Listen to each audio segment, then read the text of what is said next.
Mister Raju, I'm asking you.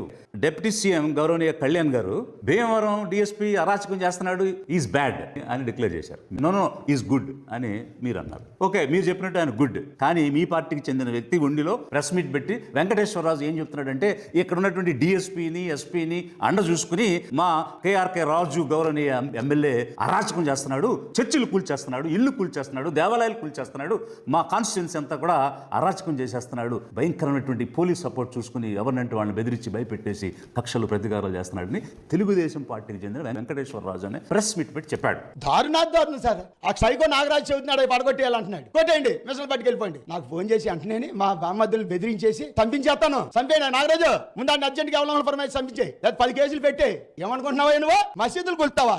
ఏదైనా ఊరంతా అదిలిపోతున్నారు sir. కుయ్యి మోతంటే అయ్యి బాబు ఏది కొట్టేస్తాడు, ఏం చేసేస్తాడు, ఏ ఆర్డర్ వేసేస్తాడు. నా పరిస్థితుల్లో సొంతంలో పార్టీ ఆఫీస్ కొట్టేసి నా ఇల్లు కొట్టేసి షెడ్యూల్ కాస్ట్ వాళ్ళు చర్చిలకు వెళ్తే వాళ్ళకి సర్టిఫికేట్ ఇవ్వద్దు అని మీరు చెప్తున్నారు. Who are you?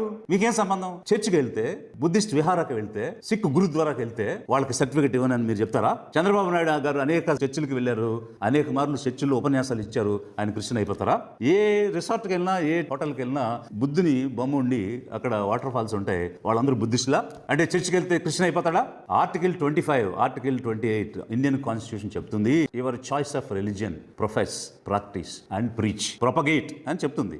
ఒక రెస్టారెంట్కి వెళ్ళేటువంటి ఫ్రీడమ్ ఎలాగుందో అలా ఒక ప్రార్థనా మందిరానికి వెళ్ళేటువంటి ఫ్రీడమ్ ప్రతి సిటిజన్కి ఉంది.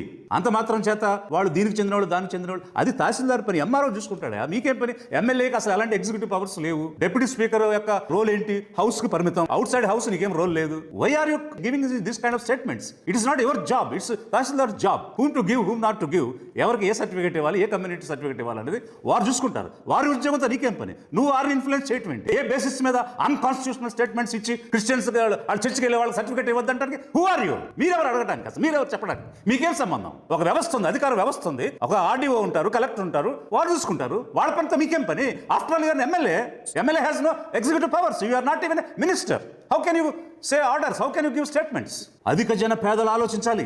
ఇలా ఒక తెలుగుదేశానికి చెందినటువంటి నాయకుడిగా చెప్పుకునేటువంటి కేఆర్కే రాజు అనేటువంటి వ్యక్తి వీళ్ళకి సర్టిఫికేట్లు ఇవ్వద్దు, వీళ్ళ ఇళ్ళు కూల్చేయండి, వీళ్ళ దేవాలయాలు పడేసేయండి అని ఓపెన్ గా స్టేట్మెంట్స్ ఇస్తుంటే, ఇలాంటి తెలుగుదేశానికా మనం ఓట్లేసాం, ఇలాంటి కూటమిగా మనం ఓట్లేసాం, ఇలాంటి నాయకులుగా మనం ఓట్లేసాం అంటే కొన్ని వర్గాలను రాసి రంపన పెడుతూ కక్షపూరితంగా మాట్లాడుతూ ఉంటే అలాంటి పార్టీలుగా మనం ఓట్లేసాము అని ఆలోచించాలి జనం.